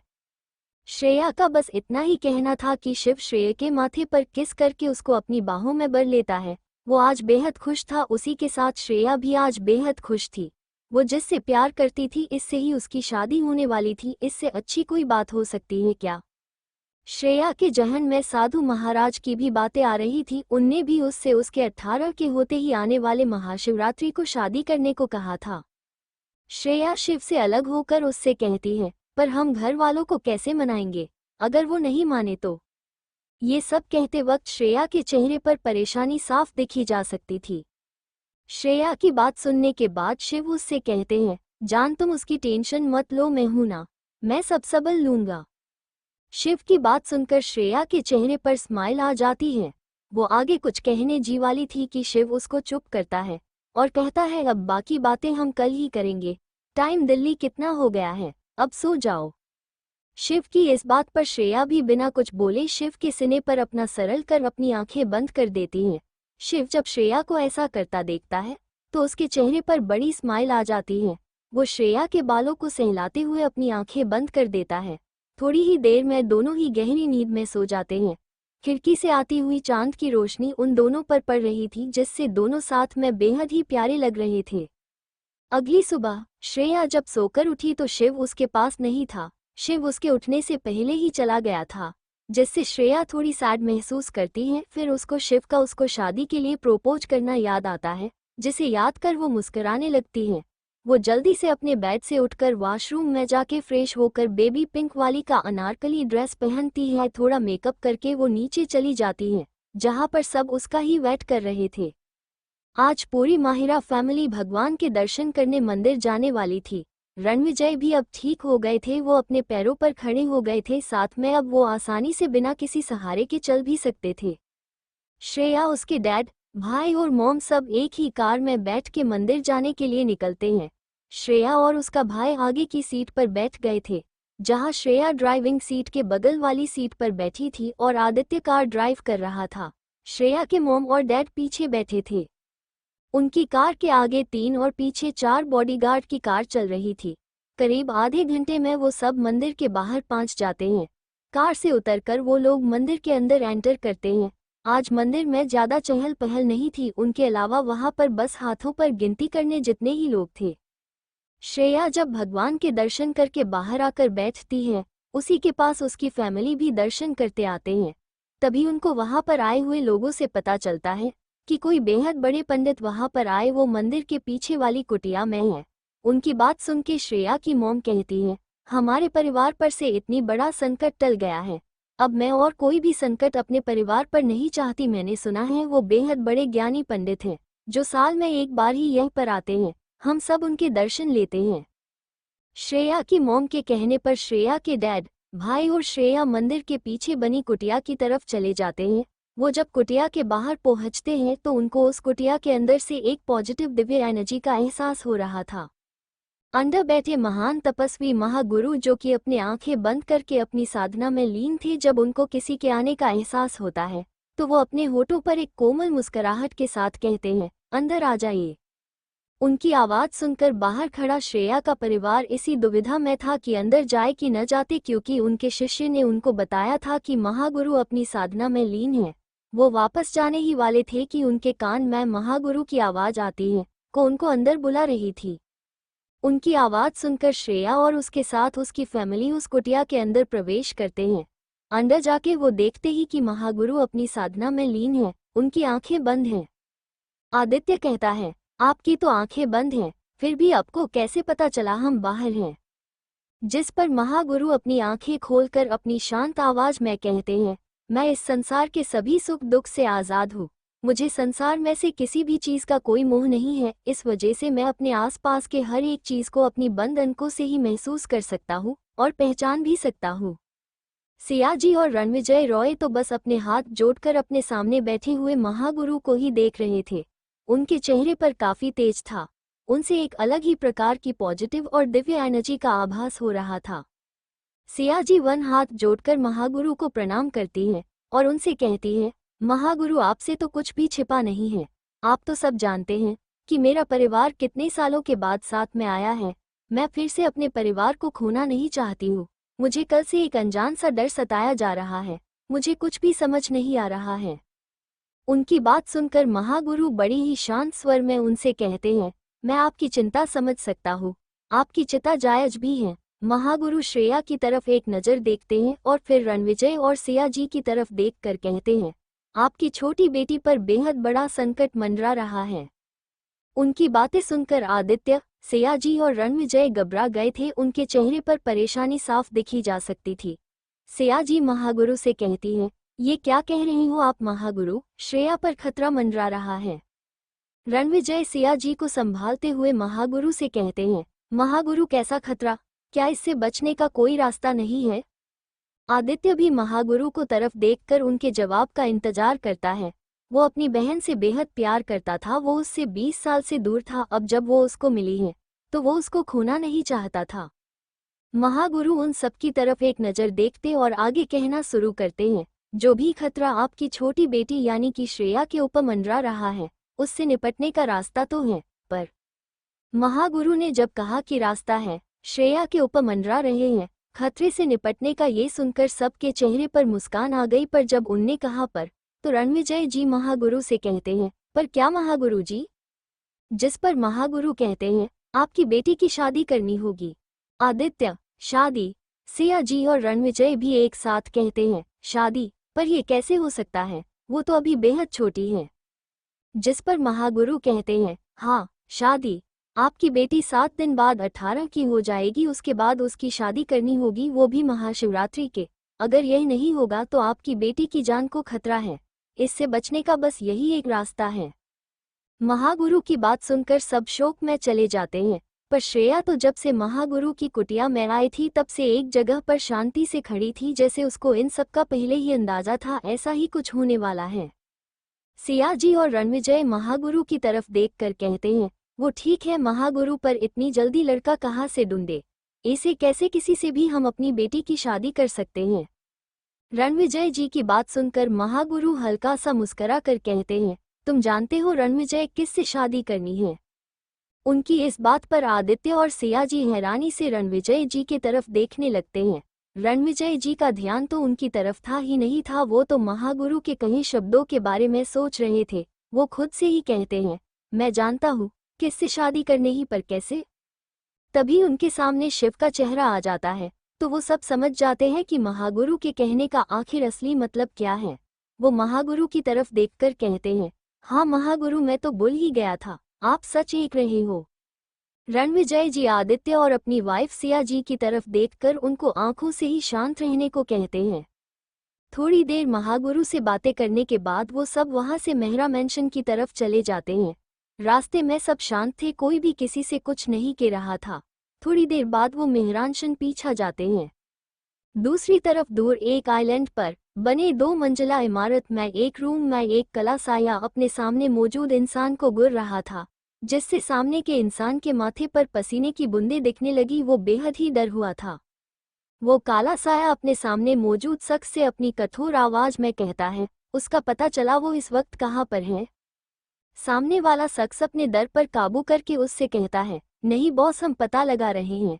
यूनान उस दिन के बाद अपनी शक्तियों का इस्तेमाल ही नहीं किया, नहीं तो हम आसानी से उनका पता लगा लेते, पर अब पता लगाना थोड़ा मुश्किल हो रहा है। फिर भी हम जल्द ही उनके बारे में पता लगा लगे। हमारे आदमी इंडिया और उसके आसपास के एरिया में उसको ढूंढ रहे हैं। हमको आखिरी सिग्नल वहीं पर मिला था, उसके बाद वो वहां से गायब ही हो गया है। उसने इतना ही कहा था कि वो काला साया अपना हाथ उसकी तरफ बढ़ता है, जिसमें एक काली शक्तियां को गोला था, वो इस आदमी के ऊपर फेंकता है, जिससे वो आदमी वहां से दूर जाके गिरता हुआ उसके मुंह और नाक से खून बहने लगता है। उसकी हालत बेहद ही खराब हो गई थी। वो जैसे तैसे अपनी जगह से खड़ा होकर अपने बॉस के सामने अपना सर झुलाकर खड़ा हो जाता है। उसका बॉस इस वक्त बेहद ही गुस्से में था, जिससे उस रूम का तापमान बढ़ हुआ था। वो काला साया यानी कि बॉस उससे कहता है, पता नहीं लगा पाए अब तक कितने दिन हो गए हैं। मुझे किसी भी कीमत पर शिवरात्रि से पहले उसके बारे में सारी इन्फॉर्मेशन चाहिए, नहीं तो अपनी मौत के लिए तैयार रहो। इतना कहकर वो काला साया उस रूम से बाहर चला गया। उसके जाते ही जो शख्स उस आदमी के सामने अपना सर झुला के खड़ा था, साथ में अपना दर्द भी बर्दाश्त कर रहा था, वो नीचे फर्श पर गिर जाता है। तभी उस रूम में 2 और काले कपड़े पहने और रेड मास्क पहने लोग आते हैं और उस शख्स को वहां से उठा के उसका इलाज करने चले जाते हैं। सिंघानिया मैंशन। शिव ने अपने पूरी फैमिली को श्रेया के बारे में बताया थे और साथ में उसकी फोटो भी दिखाई थी। सबको श्रेया बेहद ही पसंद आई। शिव के दादी और दादाजी मिलकर अगले दिन श्रेया के घर पर रिश्ता लेके जाने की बात कही, जिससे सब खुश थे, किसी को भी कोई एतराज नहीं था। पर कोई था को इस शादी से खुश नहीं था और वो अपने खुरापाती दिमाग में कुछ बड़ा करने का सोच रहा था, जिससे शादी नहीं हो पाए। मेहरा मैंशन। श्रेया और उसकी फैमिली सब मंदिर से घर आ गए थे। सब इस वक्त हॉल में बैठे थे, हर एक के मन में कुछ चल रहा था। जहां पर सिया जी और आदित्य के दिमाग अभी भी महागुरु ने को कहा था वही सब घूम रहा था। दूसरी तरफ रणविजय जी के दिमाग में तो कुछ और ही चल रहा था। वो महागुरु की बातें अच्छे से समझ गए थे कि वो श्रेया की शादी किससे करने को कह रहे थे। वो श्रेया और शिव सिंघानिया के बारे में सब जानते थे, पर जब अचानक महागुरु ने श्रेया की शादी करने को कही तो वो उस समय शिव के बारे में भूल ही गए थे कि उनकी बेटी श्रेया शिव सिंघानिया से प्यार करती है, या यूं कहें दोनों ही एक दूसरे से प्यार करते हैं। और रणविजय जी ने शिव की आंखों में श्रेया के लिए सच्चा प्यार देखा था। और वैसे भी रणविजय शिव सिंघानिया के बारे में सब कुछ जानते थे। उनके रणविजय रॉय के बॉडी में आने से पहले जब वो जिंदा थे तब उनने शिव सिंघानिया के साथ बेहद सारे प्रोजेक्ट पर काम किया था, जिससे उनको उसके बारे में बेहद सी चीज पता थी, जिससे वो उनकी नज़र से श्रेया के लिए एकदम सही है। उसी के साथ वो उसके परिवार के बारे में भी सब कुछ जानते थे, क्योंकि वो अभी रणविजय रॉय के शरीर में थे और वो अब से उसी शरीर के मालिक थे। उनको रणविजय रॉय की यादों से पता चल चुका था कि रणविजय रॉय और सिंघानिया फैमिली के रिलेशन बेहद अच्छे हैं। रणविजय रॉय और शिव के पापा कबीर सिंघानिया दोनों ही बेहद अच्छे दोस्त हैं और उसी के साथ उनका बेटा आदित्य और शिव सिंघानिया भी अच्छे दोस्त थे। वो यही सब सोच रहे थे कि तभी उनके कानों में अपनी पत्नी की आवाज आई, जो कि उनसे कह रही थी कि रणविजय महागुरु के रहे थे कि आप जानते वो उस लड़के को जिससे हमारी श्रेया की शफी होगी, कौन है वो लड़का? रणविजय रॉय अपनी वाइफ की आवाज से अपनी सोच से बाहर आते हैं और उसकी तरफ देखकर कहते हैं, सिया तुम ज्यादा चिंता मत करो। उस लड़के को और उसकी फैमिली को मैं अच्छे से जानता हूँ और शेयर तुमको याद है हम जब अमेरिका में थे तब मेरा एक बेहद करीबी दोस्त था जिसका नाम कबीर सिंघानिया था। उसी का बड़ा बेटा है। उससे तुम्हारे और श्रेया से दूर होने के बाद मिलना ही नहीं हुआ, पर अब उससे मिलना पड़ेगा। वैसे एक बात अच्छी है कि वो कल ही अपने पूरे परिवार के साथ इंडिया आ गया है और अभी वो यहीं पर शिफ्ट होने वाला है। उनने बस इतना ही कहा था कि आदित्य कहते हैं, डैड आप शिव सिंघानिया की तो बात नहीं कर रहे हो ना? जिस पर रणविजय उसकी तरफ देखकर अपना सर हाँ में हिलाते हैं, जिसे देख आदित्य खुशी से फूले नहीं पता जैसे उसकी खुद की ही शादी हो। वो खुश होकर कहता है, डैड अगर हमारी गुड़िया की शादी शिव से होने वाली है तो फिर हम उसकी चिंता करने की कोई भी जरूरत नहीं है। मैं शिव को अच्छे से जानता हूँ, वो हमारी गुड़िया हमेशा खुश रखेगा। उन दोनों बाप बेटा को ऐस बड़ी ही बातें करते देख के सिया जी उन दोनों की तरफ बारी बारी देखती हैं। फिर वो उन दोनों का ध्यान अपनी तरफ लाने के लिए अपनी आवाज बड़ी करके कहती हैं, आप दोनों क्या बातें कर रहे हो? मुझे कुछ भी समझ नहीं आ रहा है, मुझे कोई साफ साफ बताएगा क्या? उनकी बात सुनकर आदित्य अपनी डैड की तरफ देखकर उनको अपनी मॉम को सब समझने को कहता है। अपने बेटे का इशारा समझकर रणविजय जी अपनी वाइफ सिया की तरफ देखकर कहते हैं, सिया तुमको कबीर सिंघानिया याद नहीं है क्या? जिस पर सिया जी अपना सिर ना में हिलाती हैं। उनको ऐसे करते देखकर रणविजय जी अपने सिर पर हाथ रखते हैं। उनके ऐसे करने से आदित्य और सिया जी जो दोनों ही रणविजय जी के तरफ देख रहे थे, वो जब उनको अपने सर को हाथ लागत हुए देखते हैं तो उनको लगता है कि रणविजय जी की तबीयत फिर से खराब हो गई, क्योंकि वो हाल ही में कोमा से बाहर आए थे। अभी अभी तो अपने पैरों पर चलना शुरू किया था उनने। सिया जी और आदित्य घबरा कर रणविजय जी से कहते हैं, आदित्य डैड क्या हुआ आपको? फिर से आपकी तबीयत खराब हो गई क्या? इतना कहकर वो उनको चेक करने को अपनी सीट से उठकर उनकी तरफ चला जाता है। सिया जी, रणविजय आप ठीक तो हो ना? उन दोनों का ऐसा रिएक्शन देख रणविजय खुद ही असमंजस में पड़ जाते हैं, पर जब वो अपने बेटे आदित्य को खुद को चेक करता देखते हैं तो वो उससे कहते हैं, आदि मुझे कुछ नहीं हुआ, मैं एकदम ठीक हूँ। जिस पर आदित्य और सिया जी साथ में कहते हैं, फिर आपने अपने सर को हाथ क्यों लगाया? आपको सर में दर्द हो रहा है क्या? रणविजय दोनों माँ बेटे को देखते हैं, फिर अपना सरना में हिलाकर कहते हैं, मुझे कुछ नहीं हुआ। वो तो मुझे जब सिया ने कहा कि उसको कबीर सिंघानिया के बारे में कुछ नहीं पता तब याद आया कि मैंने सिया को उससे मिलवाया ही नहीं था, इसलिए मैंने अपने सर पर हाथ लगाया। मुझे याद ही नहीं था इस बात के बारे में। उनकी बात सुनकर सिया जी और आदित्य राहत की सांस लेते हैं कि रणविजय जी ठीक है, उनको कुछ नहीं हुआ। फिर भी आदित्य एक बार उनकी नब्ज चेक करके देखता है तो उसको सब नॉर्मल लगता है। उसके बाद ही वो अपनी सीट पर जाके बैठता है। तभी उसका ध्यान श्रेया जहाँ पर बैठी थी इस तरफ जाता है। जब वो वहाँ पर उसको नहीं देखता तो वो अपनी डैड और मॉम से कहता है, डैड मॉम गुड़िया कहाँ पर है? उसकी बात सुनकर सिया जी और रणविजय जी का ध्यान भी उस तरफ जाता है। जगह पर सिया मंदिर से आने के बाद वहां पर बैठी थी। जब उनको वो वहां पर नहीं दिखती तो वो वहां पर ही काम करने वाली मेड से पूछते हैं कि श्रेया कहाँ पर है? वो मेड कहती है, सिर मिस अपने कमरे में गई है। जिस पर रणविजय जी उसको वहां से जाने को कहते हैं तो वो मेड भी वहां से चली जाती है। आदित्य श्रेया के कमरे के तरफ जाने ही वाला था कि उसको रणविजय जी जाने से मना करते हैं। वो उससे कहते हैं, तुम उसकी चिंता मत करो, उसे कुछ वक्त के लिए अकेला छोड़ दो, वो खुद ही हमसे बात करने के लिए आ जाएगी। अपने डैड की बात सुनकर आदित्य अपनी जगह पर बैठकर अपने फोन में ईमेल चेक करने लगता है और रणविजय जी कबीर सिंघानिया और उसके परिवार के बारे में दिया जी को सब बताने लगते हैं। उनके परिवार में कौन कौन है, शिव के बारे में भी, जिसे सुनकर सिया जी को अच्छा लगता है। जब वो कबीर सिंघानिया के वाइफ नेहा सिंघानिया के बारे में सुनती हैं तो उनको कुछ जाना पहचाना सा लगता है, जैसे वो उनको बेहद पहले से और बेहद ही करीब से जानती हैं। दूसरी तरफ इंडिया से दूर एक आइलैंड पर जहां पर सिर्फ जंगल और जंगल ही, और उस जंगल के बीचों बीच एक काली 2 मंजिला बिल्डिंग। उस बिल्डिंग के छत पर एक काला साया खड़ा था जो कि सिर से लेके पांव तक काले कपड़ों से ढका हुआ था। वो सही उस बिल्डिंग की छत पर खड़े होकर दूर तक फैले हुए उस जंगल को ही घूर रहा था। उसी के साथ वो कुछ सोच रहा था। धीरे धीरे उस साए के आसपास के वातावरण में बदलाव होने लगा। अभी तक वहां पर शांतता थी, वहां पर एक अजीब सा ही माहौल बन गया था। उस साए की काली आंखें अचानक ही उस बदलते वातावरण के साथ धीरे धीरे लाल ही गई थी। वो साया अपनी ऊनी लाल आंखों से आसमान की तरफ देखकर आसमान को गिरने लगा। उसी के साथ उसके मुंह से एक जोरदार चीख की आवाज उस पूरे एरिया में गूंज उठी। जिस इस जंगल में आराम से सो रहे सभी प्राणी, पक्षी, लगन मीठे जीव डर से उठ गए और वहां से दूर भागने लगे। वो साया जिस बिल्डिंग के ऊपर खड़ा था वो बिल्डिंग अंदर से हिल रही थी। उसके अंदर के लोग एक पल के लिए डर गए थे, लेकिन फिर वो सब अपने डर पर काबू करके अपना काम करने लगे, नहीं तो उन्हें इस राक्षस से कोई नहीं बचा सकता था।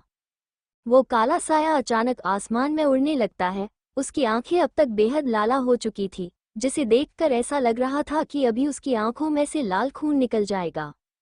वो ईशान इस वक्त आसमान में जमीन से ऊपर खड़ा था। वो आसमान में अपने दोनों हाथों को फैलाकर ऊपर की तरफ देखकर खड़ा था। अचानक वो ऊपर हवा में लहराते हुए अपने दोनों हाथ को जोड़कर पद्मासन में बैठ जाता है। वो इस वक्त आसमान में था, उसके 1000 किलोमीटर नीचे जंगल था, वो हवा में तरंग रहा था। वो अपनी पद्मासन की मुद्रा में अपने हाथ जोड़कर बैठा था, साथ में उसकी वो लाल आंखें बंद थी। उसी के साथ वो लगातार मंत्र उच्चार कर रहा था। ऐसा रहा था वो किसी का आवाहन कर रहा है। जैसे जैसे समय बीत रहा था वैसे वैसे उसके मंत्र उच्चारण की गति और भी तेज होती जा रही थी। उसी के साथ उसके आसपास के माहौल पहले से और भी खतरनाक हो रहा था।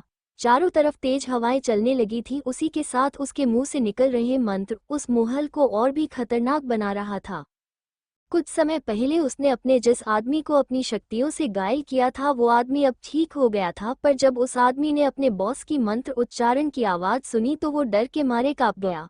वो वातावरण में हुए बदलाव से अच्छे से समझ पा रहा था कि उसका बॉस क्या करने की कोशिश कर रहा है। वो बेहद ही घबरा गया था। वो अभी जिस रूम में था उस रूम से निकलकर वो सीधा जिस रूम में 10 आदमी कंप्यूटर पर काम कर रहे थे उनकी तरफ चला गया। वो उनके पास जाके उनसे कहता है, जितना जल्दी हो सके उतनी जल्दी अपने हाथ चले और उसको ट्रैक करने की कोशिश करो, नहीं तो सब खत्म हो जाएगा। आप लोग बाहर की बॉस की आवाज़ सुन ही रहे हो ना, वो आने वाला है। बेहद ही जल्द उसके आने से पहले हमको अपना काम करना होगा, नहीं तो वो हम सबको बेहद बेरहमी से मार देगा।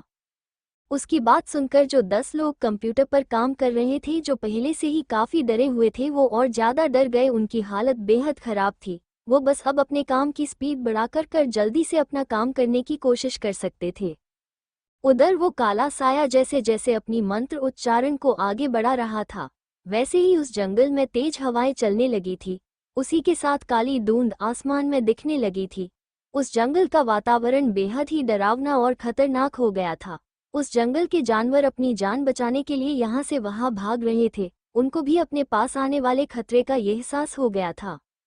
कोई बेहद ही बुरी शक्ति कई सालों बाद फिर से अपने असली रूप में बाहर आने वाली थी। इस आइलैंड पर बने जंगल में आया हुआ या यूं कहीं हो रहा था, उसको देखकर हिमालय के सबसे ऊंचे टोक पर बैठे हुए महर्षि स्वामी पद्मानंद अचानक अपनी आंखें खोल देते हैं। उनने अपने बंद आंखों से वो सब देख लिया था जो उस आइलैंड पर बने जंगल में हो रहा था, और आगे क्या होने वाला था उसका भी उनको अंदाजा हो गया था, जिसे सोचकर ही उनके माथे पर चिंता की लेकर उबर आई। उनको पता था विधि का विधान है जिसे वो बदल नहीं सकते। जो होना है वो होकर ही रहेगा, पर जो होने वाला है वो कोई साधारण सा नहीं था। बेहद बड़ी आपदा तेजी से बढ़ रही थी, जिससे संपूर्ण जीव सृष्टि खतरे में आ सकती थी। महर्षि पद्मानंद गहरी सोच में डूब जाते हैं। वो अपनी आंखें बंद करके अपने प्रभु की उपासना करने लगते हैं, जो उनको आगे का मार्ग दिखाने वाले थे। वही दूसरी तरफ श्रेया, जो मंदिर से आने के बाद सीधा सोने रूम में आई थी, क्योंकि उसको बेहद बेचैनी हो रही थी, जैसे कुछ तो बुरा होने वाला था। रूम में आके तो उसकी बेचैनी और बढ़ने लगती है, इसलिए वो खुद को नॉर्मल और शांत करने के लिए अपने कमरे में नीचे फर्श पर बैठकर ध्यान करने लगती है। इस वक्त श्रेया के रूम का लॉक अंदर से बंद था। श्रेया अपनी आंखें बंद करके साधना में लीन थी। थोड़े ही समय में श्रेया के शरीर से 7 रंग की रोशनी निकलने लगती है। वो रोशनी उसके पूरे इर्द गिर्द फैलने लगती है। उस शांत रंग की रोशनी ने श्रेया के आसपास एक प्रोटेक्टिव रक्षा कवच बना लिया था। श्रेया अपनी आंखें बंद करके साधना में लीन थी। तभी वो अपने आप को एक ऐसी बड़ी ही जगह पर पाती है जहां पर हर तरफ जंगल ही जंगल है। वहां पर घना अंधेरा था, जिससे उसको अपने सामने क्या है ये अच्छे से दिखाई नहीं दे रहा था। वो खुद को उस जंगल में पके वहां से निकलने का रास्ता खोजने लगती है, पर अंदर की वजह से उसको रास्ता दिखाई ही नहीं दे रहा था। श्रेया अपने आसपास देखने लगती है। कि उसको कोई ऐसी चीज मिल जाए जिससे वो रोशनी कर सके, जिससे उसको इस जंगल से निकलने का रास्ता दिखाई दे। श्रेया कैसे भी करके इस जंगल से निकलना चाहती थी, क्योंकि उसकी इस जंगल से नेगेटिव एनर्जी महसूस हो रही थी। श्रेया को वहीं पास में ही लकड़ी मिल जाती है और उसी के कुछ दूरी पर एक काला कोड़ा दिखाई देता है। श्रेया उस कपड़े को उठकर उस लकड़ी के ऊपर लपेट देती है। उसके बाद वो अपनी आध्यात्मिक शक्ति का वापर करके उसने बनाए हुए मसाल को जला देती है, जिससे उसको ऑन अपने सामने का रास्ता आसानी से दिखाई देता है। श्रेया उस जंगल में अपने हाथ में वो मसल लेके आगे बढ़ने लगती है, पर वो जिस भी रास्ते से जाती घूम फिर कर वो वापस वहीं पर आती थी जगह से उसने चलना शुरू किया था। ऐसा उसके साथ 4 से 5 बार हुआ, जिससे वो जंजला जाती है। उसके कुछ समझ में ही नहीं आ रहा था आखिर उसके साथ ही क्या रहा है।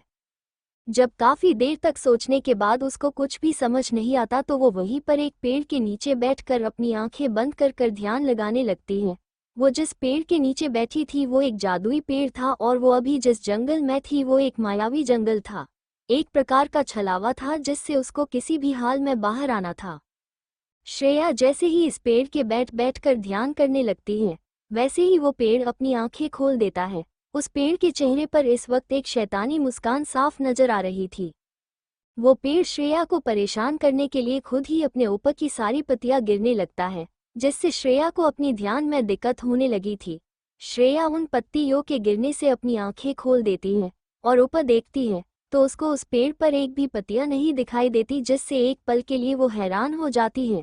पर जब वो अपनी जाग से उठकर पीछे पलट जाती है तो उसकी आंखें उस वैट की आंखों से टकरा जाती हैं, जिससे उसको सारी बात समझ आती है। श्रेया उस पेड़ की तरफ अपनी तीखी नज़र से देखते हुए कहती है, ये कौन सी जगह है और मैं ये पर क्या कर रही हूँ। श्रेया के मन में कब से ये प्रश्न चल रहा था कि वो इस जंगल में क्या कर रही है, जहाँ पर सब अजीब ही है। उसको इतना तो समझ आ गया था कि ये कोई मामूली जंगल नहीं है, और ये बात भी थी कि वो इस वक्त अपने रूम में ध्यान कर रही थी, तो वो ये पर कैसे आ गई। वो जल्द से जल्द ये से निकलना चाहती थी, क्योंकि उसको इस जंगल से नेगेटिव वाइब आ रही थी। उसकी बात सुनकर वो पेड़ उसको देखकर अपने दांत दिखा देता है और उससे अपने रूड आवाज में कहता है, तुमको नहीं पता तुम तरह पर कैसे आई हो, मुझसे क्यों पूछ रही हो। उसकी आवाज सुनकर श्रेया को उस पर बेहद गुस्सा आता है, पर वो खुद के गुस्से को कंट्रोल कर अपने दांत पिसकर उससे कहती है, अगर पता होता तो तुमसे नहीं पूछती। तुम मुझे ये कौन सी जगह है वो बता दो। जिस पर पेड़ उसकी तरफ देखकर कहता है, मैं क्यों तुमको बताऊं, उससे मेरा क्या फायदा। श्रेया उस पेड़ की बात सुनकर अपने होठों पर एक शैतानी हंसी हंसते हुए उससे कहती है, वो क्या है ना छोटू, अगर तुमने मुझे बता नहीं दिया कि ये कौन सी जगह है तो तुमको क्या लगता है मुझे इस बारे में पता नहीं लगेगा। अपने सामने खड़ी लड़की से खुद को छोटू कहने से वो पेड़ बेहद ही गुस्से में आ जाता है। वो गुस्से में श्रेया से कहता है, ये लड़की तुम्हारी हिम्मत कैसे हुई मुझको छोटू कहने की, मेरा नाम छोटू नहीं है, समझी तुम। श्रेया, वो तो तुम्हारा न छोटू नहीं है, तो फिर क्या है तुम्हारा नाम। पेड़, मेरा नाम मायावी वट वृक्ष है। उसने बस इतना ही कहा था कि वो दोनों हाथ से अपने मुंह पर हाथ रख देता है। उसको पता चल गया था कि सोने सामने खड़ी इस लड़की ने उसको अपने जाल में फंसाकर उसको जो जानना था वो जान गई है। श्रेया उस पेड़ की तरफ टीजिंग स्माइल देकर देखती है और कहती है कि तो तुम मायावी वट वृक्ष हो, इस जंगल का राजा, और तुम्हारे नाम की तरफ ही ये जंगल एक मायावी जंगल है जिसका राजा तुम हो। और जहाँ तक मैंने सुना है, तुम्हारे परमिशन के बगैर कोई भी इस जंगल में कदम भी नहीं आ सकता और न ही इस जंगल से बाहर जा सकता है। इतना कहकर श्रेया उस मायावी वट वृक्ष पर अपनी तीखी नज़र डालकर उससे कहती है, तो इस मायावी जंगल के मायावी वट वृक्ष यानी कि राजा जी, अब आप बताने का कष्ट करेंगे कि आपने मुझे ये पर क्यों बुलाया है। ये सब वो बड़े ही नाटकीय अंदाज में कह रही थी, साथ में उसकी तीखी नज़र उस मायावी वट वृक्ष पर भी बराबर जमी थी। श्रेया की तीखी नज़र अपने ऊपर महसूस कर वो एक पल के लिए डर गया था, पर फिर वो खुद को ही तसल्ली देकर कहता है, मायावी वट वृक्ष, तुम ऐसे किसी से भी नहीं डर सकते, बोलो मत, तुम एक राजा हो, ये जंगल तुम्हारा है। श्रेया जब उस मायावी वट वृक्ष से कोई जवाब नहीं पाती तो वो अपनी आवाज में कठोरता लेकर उससे पूछती है, क्या हुआ राजा जी, आप किस सोच में डूब गए, आप मेरे प्रश्न का उत्तर देने का कष्ट करेंगे। श्रेया की बात से मायावी वट वृक्ष अपनी सोच से बाहर आकर उसकी तरफ देखकर कहता है, मैं तुमको बताना मुनासिब नहीं समझता। श्रेया का उसकी बात सुनकर बेहद गुस्सा आने लगता है। ठीक है, मत बताओ, तुमको क्या लगता है तुम मुझे ये पर कैद करके रख सकते हो? मैं ये से निकलूंगी ही नहीं। तो मैं तुमको पहले ही बता देती हूँ, ये सब तुम्हारा भ्रम है। देखिए अब मैं कैसे चुटकियों में तुम्हारे इस मायावी जंगल से बाहर निकलती हूँ। अपने सामने खड़ी लड़की की बात सुनकर मायावी जंगल का राजा मायावी वट वृक्ष जोर से हंसने लगता है। उसकी हंसी उस पूरे जंगल में गूंजने लगती है, जिससे उस जंगल के आसपास का वातावरण और भी खतरनाक हो गया था। मायावी वट वृक्ष अपने हंसी को कंट्रोल करके अपने सामने खड़ी लड़की यानी कि श्रेया की तरफ देखकर कहता है, तुम मजाक बड़ा अच्छा करती हो। तुमको क्या लगता है तुम ये से इतनी आसानी से निकल सकती हो? वो क्या? हाँ, तुम्हारी भाषा में चुटकियों में तो तुम ये सपना देखना छोड़ ही दो। उसकी बात पर श्रेया उसकी तरफ देखकर अपने चेहरे पर एक शैतानी मुस्कुराहट लेकर उससे कहती है, तुमको नहीं लगता तुमको अपने ऊपर कुछ ज्यादा ही गर्व है? जिस पर मायावी वट वृक्ष गर्व से अपनी छाती फुलाते हुए उससे कहता है, हाँ है तो क्या, तुम तो उठा से मेरी मर्जी के बगैर नहीं जा पाओगी। श्रेया उसकी बात सुनकर उससे कहती है, तुमने वो कहावत तो सुनी ही होगी ना, गर्व का घर हमेशा खाली ही होता है। जिस पर मायावी वट वृक्ष श्रेया की तरफ देखकर बड़े ही गर्व से अपनी छाती फुलाते हुए कहता है, पर मेरा तो कोई घर ही नहीं है, तो खाली खा से हो सकता है, मैं तो जा जंगल में रहता हूँ ना। मायावी वट वृक्ष की बातें सुनकर श्रेया अपना सर पीट लेती है। श्रेया जब काफी देर से उस वट वृक्ष से उसको ये पर क्या बुलाया गया है, ये से बाहर जाने का रास्ता कहाँ पर है, इस बारे में पूछ रही थी, पर वो मायावी वट वृक्ष उसको कोई जवाब ही नहीं दे रहा था, जिससे श्रेया को गुस्सा आ जाता है। वैसे तो उसको आमतौर पर ज्यादा गुस्सा नहीं आता था, पर जब आता था तब सामने वाली की खैर नहीं होती थी। श्रेया जब देखती है मायावी जंगल के राजा मायावी वट वृक्ष उसके किसी भी सवाल का जवाब नहीं दे रहा है, तो वो उसकी तरफ देखकर अपनी तीखी और खतरनाक आवाज से उससे कहती है, मायावी वट वृक्ष अब बस बेहद हो गया, अगर तुम मुझको ये से जाने का रास्ता नहीं बताओगे तो तुमको क्या लगता है मैं यहाँ से जा नहीं पाऊंगी? तो ये तुम्हारी सबसे बड़ी गलतफहमी है, को बहुत जल्द खत्म होने वाली है। श्रेया की बात पर एक बार तो मायावी वट वृक्ष भी डर गया, पर उसको अपनी पावर पर कुछ ज्यादा ही विश्वास था। उसको लगता था वो अपनी सबसे शक्तिशाली शक्ति यानी कि माया जाल से किसी को भी अपने काबू में रख सकता है, कोई भी उसको हरा नहीं सकता था। पर वो इस बार गलत था, उसको पता ही नहीं इस बार उसका सामान किससे हो रहा है। श्रेया मायावी वट वृक्ष की तरफ देखकर अपना एक हाथ हवा में लहराती है और अपने मन में कुछ मंत्र उच्चारण करती है। जैसे ही उसका मंत्र उच्चारण पूरा होता है, वैसे जी उसका हाथ को हवा में लहरा रहा था, उसमें एक शक्ति का गोला प्रज्वलित होता है, जिसको देखकर मायावी वट वृक्ष को अब डर लगने लगा था। उसे लगा उसके सामने जो लड़की इस वक्त खड़ी है वो एक मामूली लड़की है, पर अब जब उसने उसके हाथ में पंच तत्व की 3 शक्ति यानी कि अग्नि, जल और वायु तत्व को एकत्रित कर एक शक्तिशाली त्रिशक्ति दिल्ली, तो उसकी डर से हालत खराब हो गई, क्योंकि उसको अपना अंत सामने दिखाई देने लगा था। मायावी जंगल का राजा यानी कि मायावी वट वृक्ष को श्राप मिला था, वो इस जीवन से तब ही मुक्त हो पाएगा जब उसको एक दिव्य आत्मा उसको त्रिशक्ति का आवाहन करके उस पर वार करेगी। पहले तो इस श्राप के कारण मायावी वट वृक्ष बेहद घबरा गया था, पर जब उसको पता चला कि वायस अब तक कोई पैदा ही नहीं हुआ है जो कि 5 तत्व को कंट्रोल कर सके, तो उसने एक राहत की सांस ली थी। उसको लगा उसको कोई भी मार नहीं सकते, और हुआ भी ऐसे ही। पिछले 100 सालों से वो जिंदा था। एक तरफ से उसका ये श्राप उसके लिए एक अमर होने का वरदान था, जिसे वो खुद को सबसे शक्तिशाली मानने लगा था। पर अब जब उसने अपनी मौत को अपने सामने देख तो इतने सालों से जिंदा रहने के बाद भी मौत के डर से घबरा गया था। उसके सामने उसके सारे पाप एक के बाद एक रील की तरफ घूमने लगे थे। श्रेया जो कब से उसके चेहरे के एक्सप्रेशन नोटिस कर रही थी, वो उसके तरफ देखकर कहती है, क्या हुआ मायावी वट वृक्ष, ऐसे घबरा क्या गए? वैसे तुम्हारा घबराना भी सही है, आखिर कोई अपनी मौत को सामने देखकर घबरा ही जाएगा ना, और उसी के साथ तुम्हारे सामने अपने सारे बुरे काम भी आ रहे होंगे। तुमको क्या लगा तुमने मुझको यहाँ पर बुलाया है? नहीं, अगर तुमको ये लगता है तुम गलत हो। मैं यहाँ पर तुम्हारे मुझे ये पर लाने के कारण नहीं बल्कि खुद आई हूँ। नहीं तो तुम्हें क्या लगता है कोई है को एक 5 तत्व पर अपना आधिपत्य स्थापन करने वाले किसी व्यक्ति को बंदी बना सकता है, वो भी उसकी मर्जी के खिलाफ? मायावी वट वृक्ष को कब से श्रेया की बातें सुन रहा था। उसे जब ये पता चलता है कि श्रेया को उसने नहीं बल्कि वो खुद ये पर आई है, तो उसके चेहरे के एक्सप्रेशन ही चेंज हो गए थे। अब तो उसको अपनी बेवकूफ़ी पर ही गुस्सा आ रहा था। उसे ये बात तब ही समझ जानी चाहिए थी कि जब श्रेया ने उसका असली नाम लिया था, मतलब उसके सामने की ये लड़की पहले से ही उसके बारे में सब कुछ जानती थी, और ये और कोई नहीं बल्कि उसकी मौत है, जिसे उसने खुद बुलाया है। वो श्रेया की तरफ देखकर कहता है, अगर जब तुमको सब पहले से ही पता था तब तुम इतनी देर से मुझसे पूछ क्यों रही थी?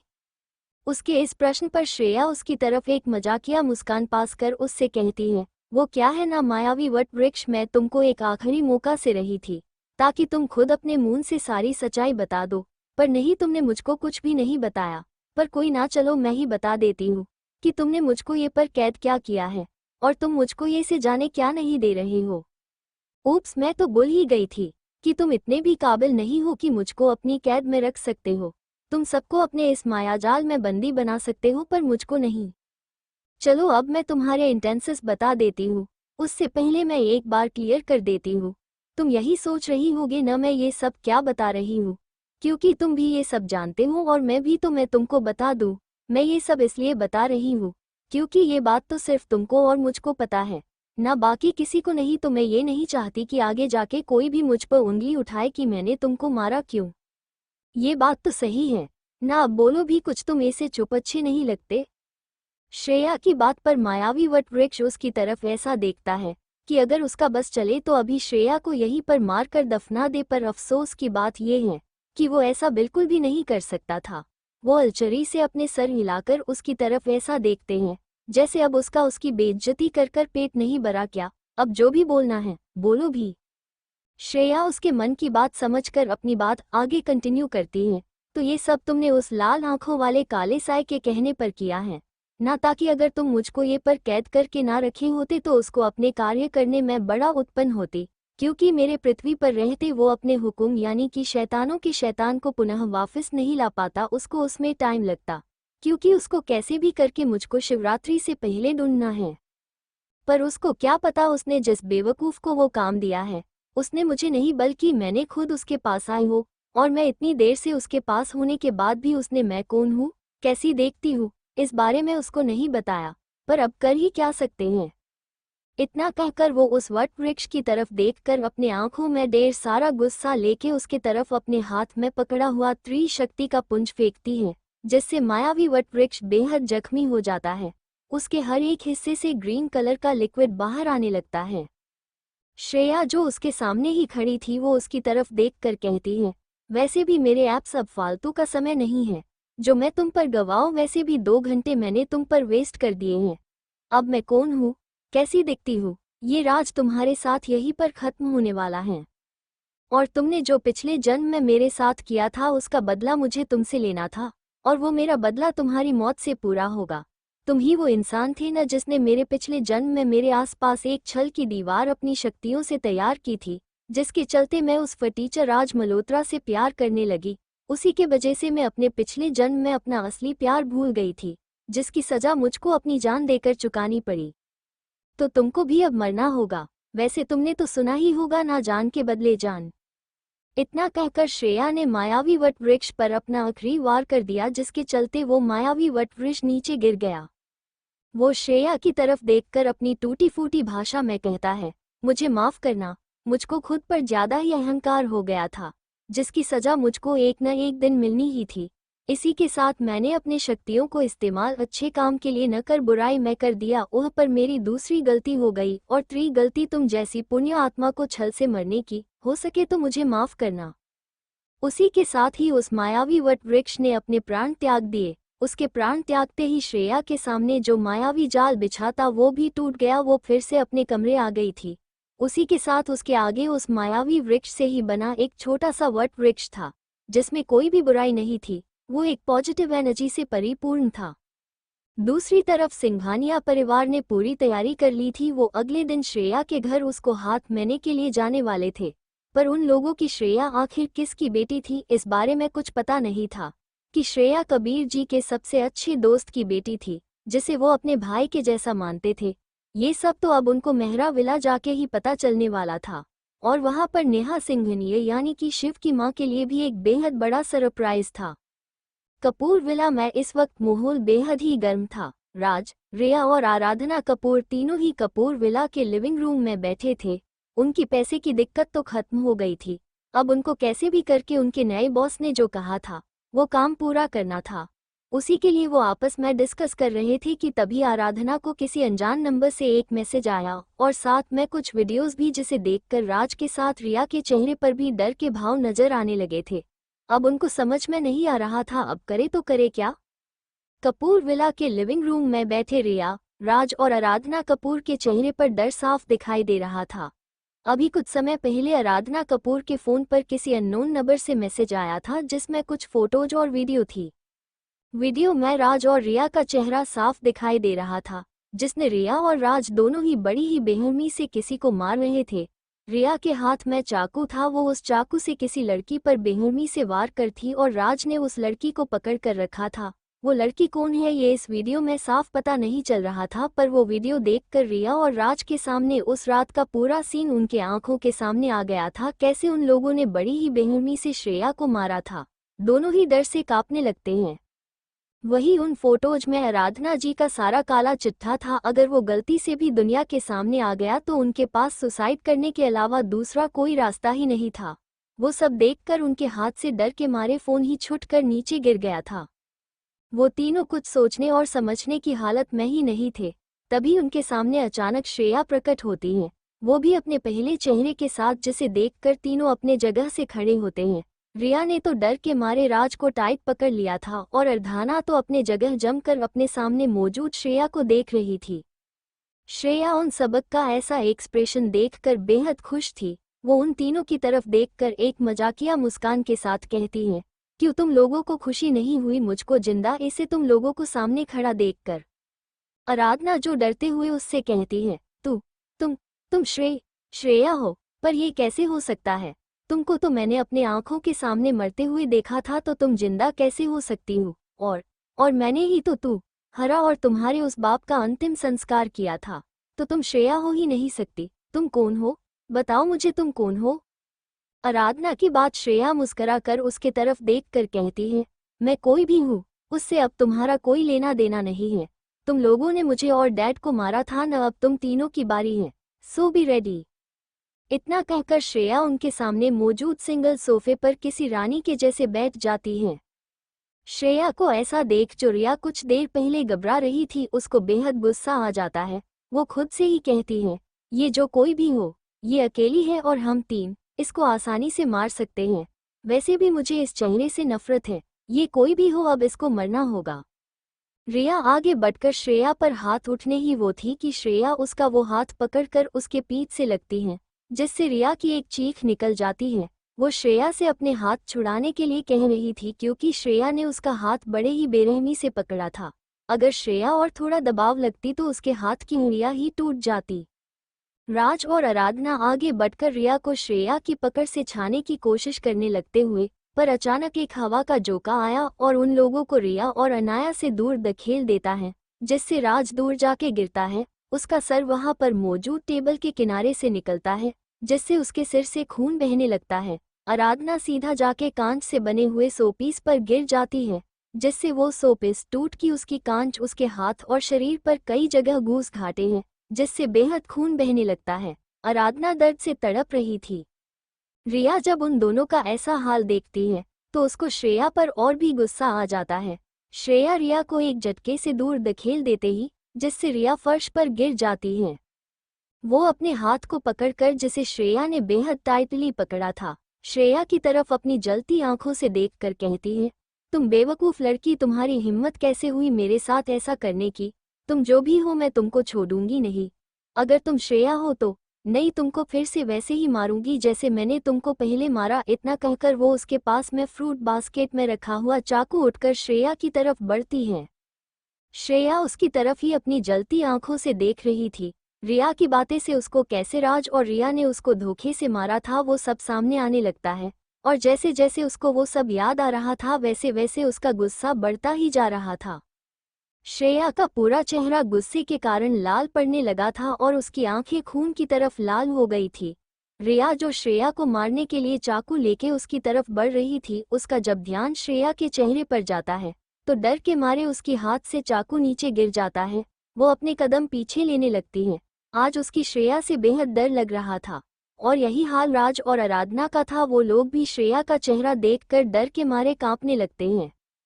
श्रेया को जब अपने गुस्से पर कंट्रोल नहीं रहता तो वो आगे बढ़कर रिया की गर्दन दबोच लेती है, जिससे रिया को सांस लेने में दिक्कत होने लगी। रिया खुद को छुड़ाने के लिए श्रेया ने जिस हाथ से उसका गला पकड़ा था उसको मारने लगी, पर इसका कोई भी फायदा नहीं हुआ, बल्कि वक्त के साथ साथ श्रेया की पकड़ रिया के गले पर और भी बढ़ने लगी थी, जिस रिया छटपटा रही थी। राज जो ये सब देख रहा था वो चुपके से पीछे पीछे खिंचक कर टेबल के पास आकर उसका ड्रॉवर खोलकर उसमें से गन निकलता है और श्रेया पर तान देता है। हालांकि उसके हाथ कांप रहे थे, फिर भी वो अपने डर पर कंट्रोल कर श्रेया से कहता है, श्रेया रिया को छोड़ दो, नहीं तो मैं गोली चला दूंगा। पर उसकी बातों का श्रेया पर कोई भी असर नहीं हुआ। श्रेया ने अपनी पकड़ और मजबूत कर ली रिया के गले पर, जिससे रिया की आंखें सफेद पड़ने लगी थी, जिसे देखकर राज और आराधना एक आप के लिए तो डर गए थे। आराधना जल्दी से आगे बढ़कर राज के हाथ से गन लेके श्रेया के ऊपर गोली चला देती है। गोली श्रेया को लगती उससे पहले ही श्रेया वहां से हटकर रिया को अपनी जगह पर खड़ा करती है, जिससे गोली सीधा जाके रिया के पीठ पर लगती है, जिसे देखकर आराधना जी के हाथ से गन छूट जाती है। उनकी आंखों से बेहिसाब आंसू बहने लगते हैं। राज की भी वही हालत थी। श्रेया उन दोनों की तरफ देखकर एक जाती से रिया के गले से अपना हाथ पीछे ले लेती है, जिससे रिया एक झटके में नीचे गिर जाती है। रिया इस वक्त लंबी लंबी सांस ले रही थी, उसी के साथ उसके पीठ से खून तेजी से निकल रहा था। आराधना अपनी बेटी की ऐसी बड़ी ही हालत देखकर अपने दर्द को इग्नोर कर तेजी से उसकी तरफ बढ़कर उसका सिर अपनी गोद में लेके उसको होश में लाने को कोशिश करने लगती है।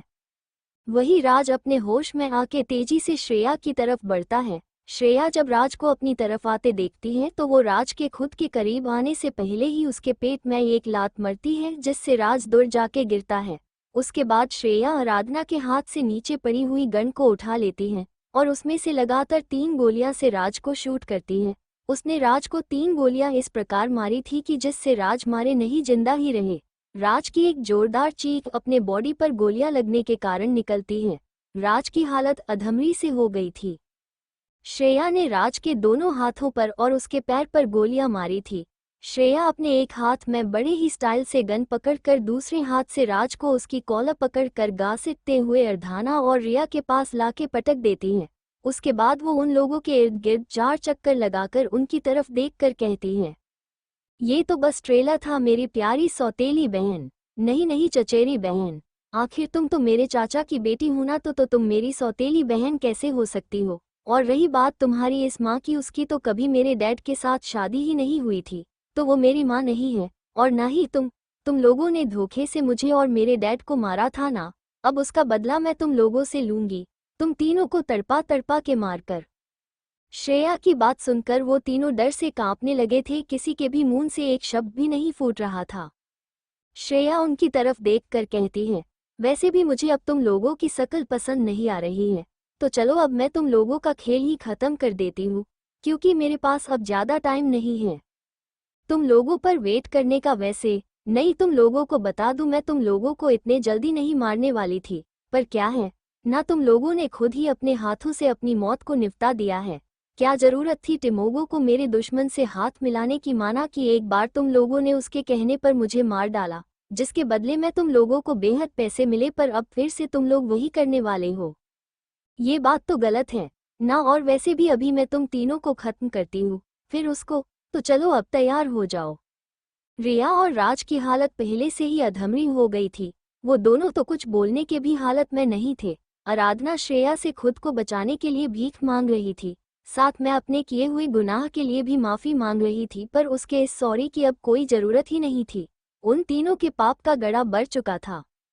श्रेया उसको इग्नोर कर अपना हाथ आगे करती है, उसके हाथ में पेट्रोल का कैन आ जाता है।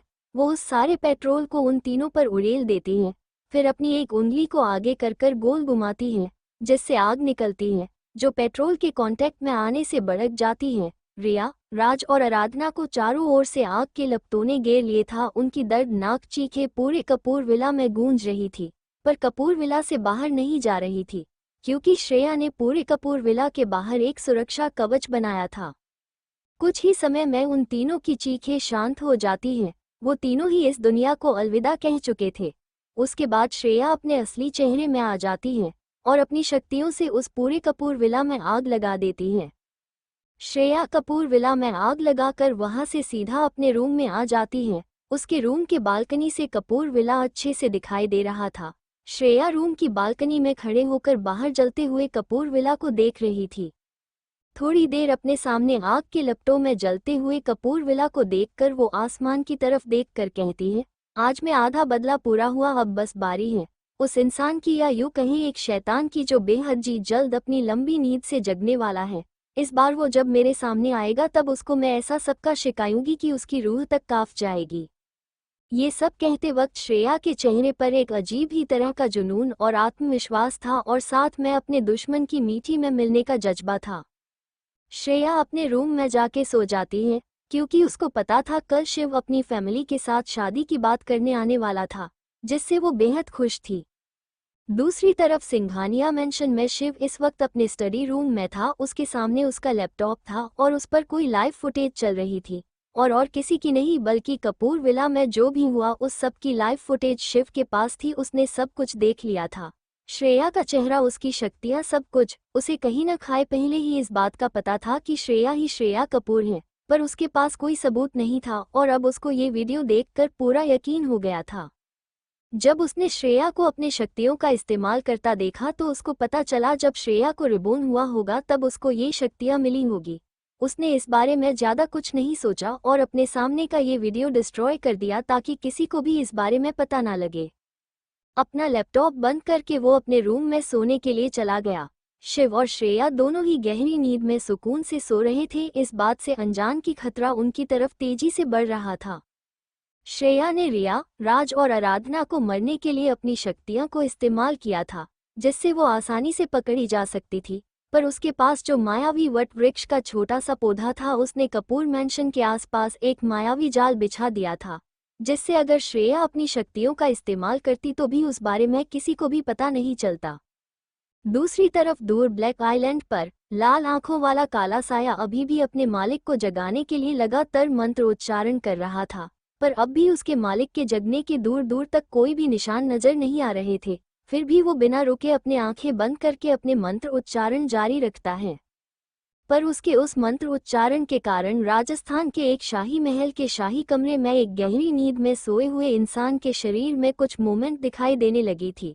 वो शाही कमरा बिल्कुल किसी हॉस्पिटल के रूम की तरह लग रहा था। उस कमरे के आलीशान बेड पर एक 26 साल का लड़का गहरी नींद में लेटा हुआ था।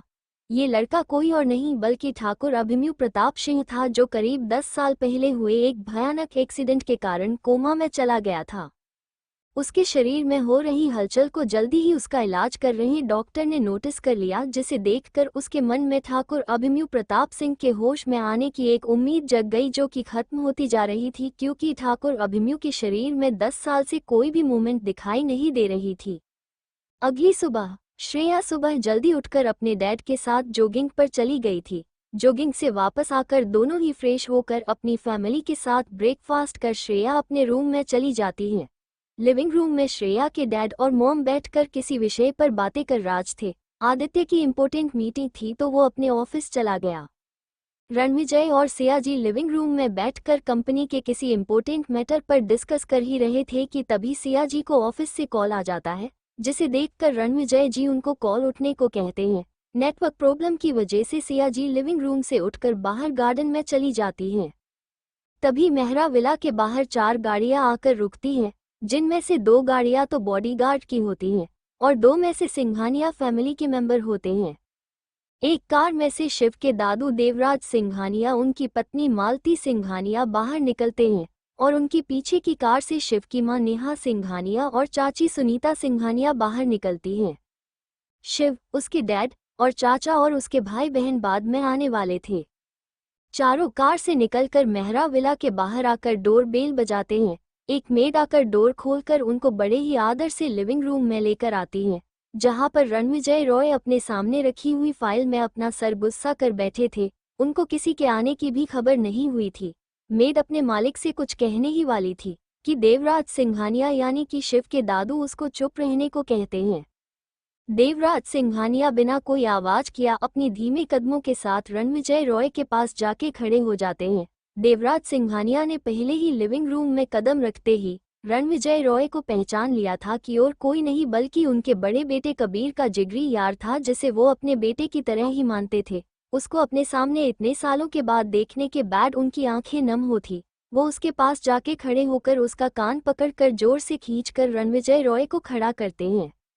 रणविजय रॉय जो इतनी देर से फाइलों में घुसा हुआ था, जब उनको अपने कान पर किसी की मजबूत पकड़ का एहसास होता है तो वो अपना सर ऊपर कर देखते हैं कि आखिर कौन है जिसने उनका कान पकड़े की हिम्मत की। जब वो देखते हैं कि उनके सामने कोई और नहीं बल्कि देवराज मित्तल खड़े हैं तो वो उनकी तरफ अपने चेहरे पर एक मुस्कान लिए देखते हैं।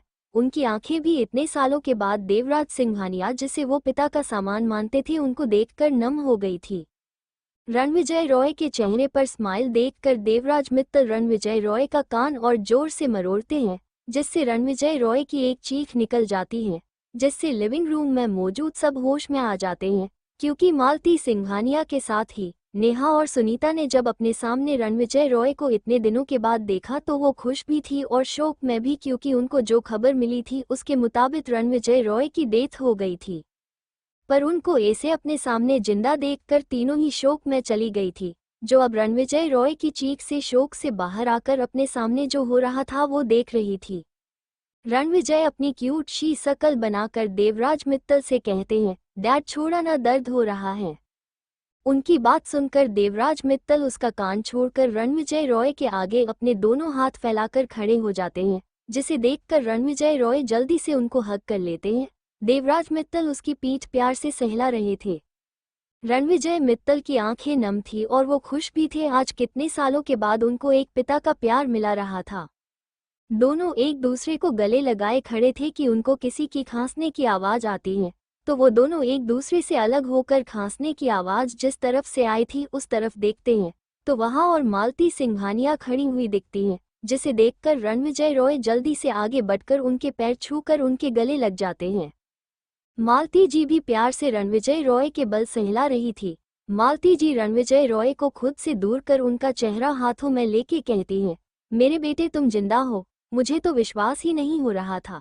तुमको पता है जब मुझे पता चला तुम्हारा एक्सीडेंट हुआ है और तुम इस दुनिया में नहीं हो तो मुझ पर क्या बीती है।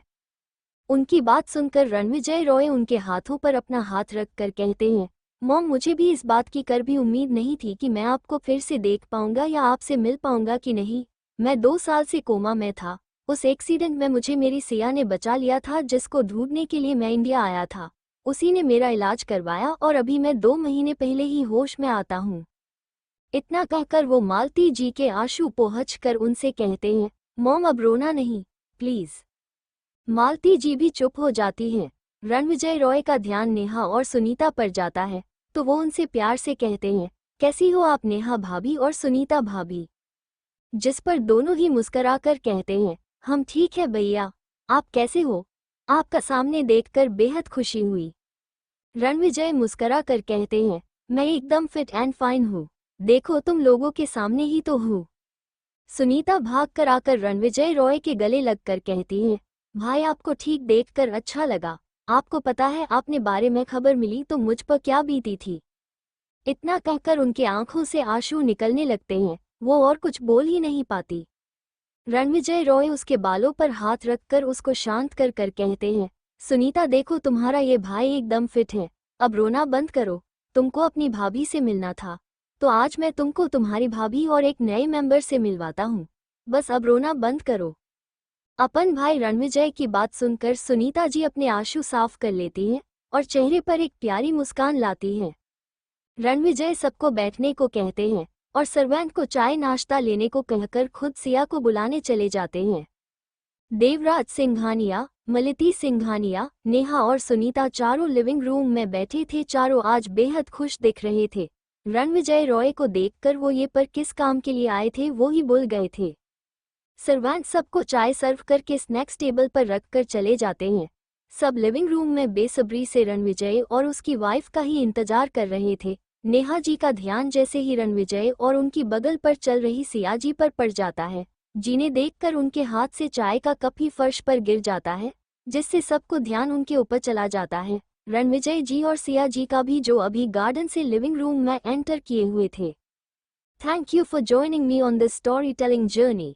If you enjoyed today's story, make sure to give this video a thumbs up and share it with your friends. Don't forget to hit the subscribe button and the bell icon so you never miss an update. We have many more exciting stories coming your way, and trust me, you won't want to miss them. Until next time, keep dreaming and keep believing in the magic of stories. See you in the next video.